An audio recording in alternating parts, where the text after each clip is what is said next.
যারা সেটেল হইতে চায় তাদেরকে এমন একটা কিছু নিয়ে পড়াশোনা করতে হবে যেটাতে ক্যারিয়ার সোজা, এটা বুঝতে হবে।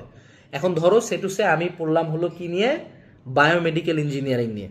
উদাহরণস্বরূপ আমি আমার ডিপার্টমেন্ট বলি, আমার ডিপার্টমেন্টের অবশ্যই নিঃসন্দেহে পাশ করে বাংলাদেশে ঠাক করে কোনো চাকরি নাই, প্রাইভেট কোম্পানিতে 2-1টা কোম্পানিতে জব ছাড়া।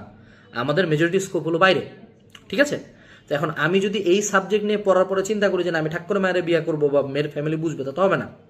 আমাকে এমন কোনো একটা সাবজেক্ট পড়তে হবে যেখান থেকে আসলে বাংলাদেশে সার্ভিস বা চাকরির সুযোগ সুবিধাটা একটু বেশি। উদাহরণস্বরূপ আমি এটা বলতেছি, দ্যাট ডাজেন্ট মিন এইটা বাদে অন্য সাবজেক্ট না। ধরো উদাহরণস্বরূপ বললাম যে বিবিএ, বা ধরো বলে নিলাম যে সিএসসি। এগুলোর ক্ষেত্রে যেটা হয় যে এরকম খুব কমন সাবজেক্টগুলো পড়লে বিভিন্ন প্রাইভেট কোম্পানিতে ইনস্ট্যান্টলি জব ল্যান্ড করা যায়। পরবর্তীতে তুমি তোমার ক্যারিয়ার এক্সেল করার জন্য বাইরে যাও, বিদেশ যাও, স্কলারশিপ নাও, বাট অ্যাটলিস্ট শুরুতে যখন তুমি পাশ করার সাথে সাথে অ্যাটলিস্ট কিছু তো একটা দেখাবে যে ভাই এই যে 20,000 টাকা হইলেও তো পাই, অ্যাটলিস্ট তো খাওয়ায় পরে রাখতে পারবো আপনার মেরে, তখন তারা ইন্টারেস্টেড হয়।